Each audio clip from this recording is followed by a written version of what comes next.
بسم اللہ الرحمن الرحیم۔ السلام علیکم ورحمۃ اللہ وبرکاتہ۔ نحمدہ ونصلی علی رسولہ الکریم، اما بعد۔ پاؤں کی تکلیف یا کسی بھی درد کے لیے نبوی نسخہ۔ آج کی ہماری ویڈیو کا عنوان ہے کسی کو بھی پاؤں میں تکلیف ہو یا کوئی بھی درد ہو، اس کے لیے کون سی دعا پڑھنی ہے، حضور صلی اللہ علیہ وسلم نے ہم کو کیا بتایا ہے، ہم وہ سیکھیں گے انشاءاللہ تعالی۔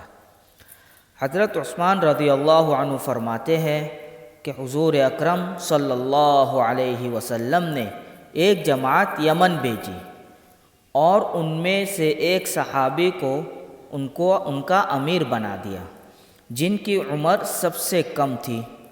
وہ لوگ کئی دن تک وہاں ہی ٹھہرے رہے اور نہ جا سکے۔ اس جماعت کے ایک آدمی سے حضور صلی اللہ علیہ وسلم کی ملاقات ہوئی۔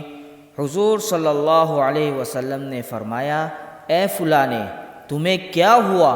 تم ابھی تک کیوں نہیں گئے؟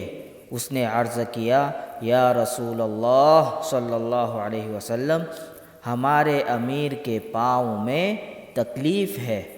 چنانچہ آپ اس امیر کے پاس تشریف لے گئے اور ایک دعا پڑھی۔ دعا کیا ہے؟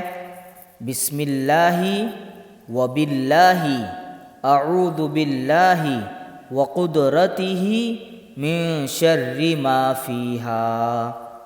اس کا ترجمہ یہ ہے، اللہ کے نام کے ساتھ، اللہ کی ذات اور اس کی قدرت کے ساتھ دنیا کے تمام شر سے پناہ پکڑتا ہوں۔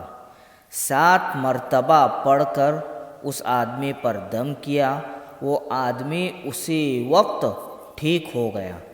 یہ مضمون میں نے مستند روحانی نسخوں سے لیا ہوں، اور مستند روحانی نسخے انہوں نے حوالہ ڈالا ہے حیات الصحابہ کا۔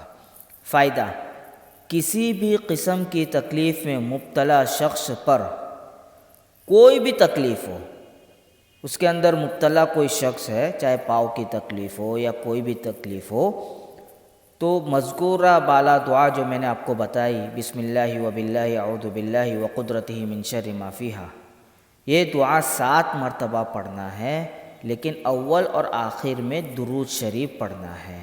پہلے درود شریف، پھر 7 مرتبہ یہ دعا، پھر درود شریف۔ یہ عمل کر کے جو مریض ہے ان پر دم کرنا ہے، انشاءاللہ درد جاتا رہے گا۔ ٹھیک ہے؟ والسلام علیکم ورحمۃ اللہ وبرکاتہ، وآخر دعوانا ان الحمدللہ رب العالمین۔ اللہ تعالی ہم سب کو عمل کرنے کی توفیق عطا فرمائے، آمین۔